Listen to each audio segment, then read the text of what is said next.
Good to be back, Liam. Good to be back, yeah. Good to be back. Good to get the game under our belt.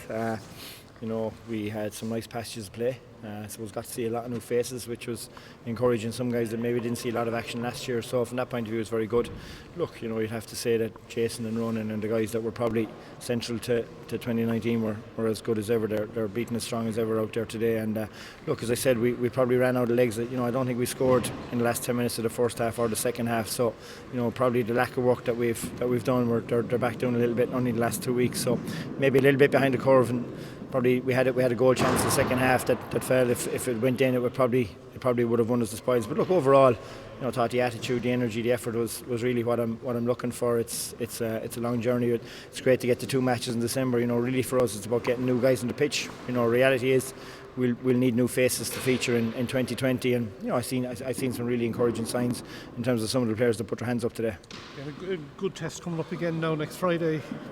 Limerick, Munster. Yeah, no, it's like that's the thing, with Clare and Limerick. I mean, 2 really good teams. Obviously Brian is in as new manager with Clare, and John obviously Munster champions in Limerick. So to get those matches and to get, I suppose, a chance for the Paddy Cadells and the Jeromes and Craig Morgan, some of the guys that are coming through from the 21s and 20s over the last years, to give them that little bit of experience, because you do need that little bit of experience. And so from that point of view, this is exactly what you want. Obviously, we've got to run the team holiday, so to get the 2 matches in before we go is really, really worthwhile. You have a holiday for a couple of weeks, yeah, well, we don't go for a couple of weeks, we go for a couple of days. They're not that generous to us.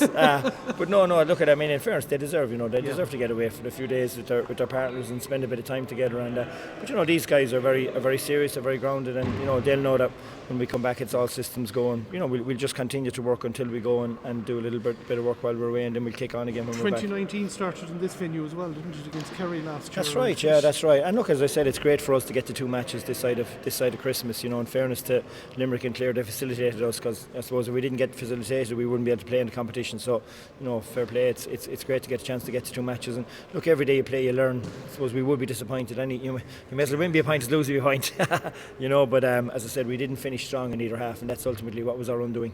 You've restructured your management team over the last couple of days, and what was your thinking regards Eoin and Eamon's new roles, or redefined roles? Well, look, I probably mentioned it last night. We do feel that our performances have a little bit more to go. We know if we're going to be competitive in 2020, we've got to find a new level. And obviously, Eamon has a wonderful relationship with those players on the pitch, and we know putting really good coaches around them is really important too. So, like Eoin Kelly was superb for me in terms of what he done with the free taking duties and his role with the lads last year. But he's a more meaningful role now, and he's back in the selection committee, because look, we have loads of work, and I suppose I'm very, very fortunate. I suppose Eamon O'Shea has always been by my side in the managerial stakes, so it's great to have Eamon taking on a greater role, and obviously Eoin coming on board as management. I think there's 2 very positive moves in terms of what we're looking to set out our stall for 2020. So it's nice to have that I suppose laid down as we look to 2020.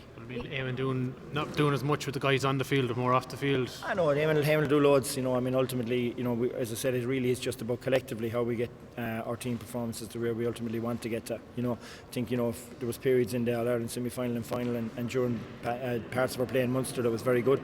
There's also parts of our play that we'd really want to work on. So look, as I said, it's I find myself very fortunate to have the calibre of such great men with great calibre around me, and I think the boys will definitely benefit from that expertise in 2020.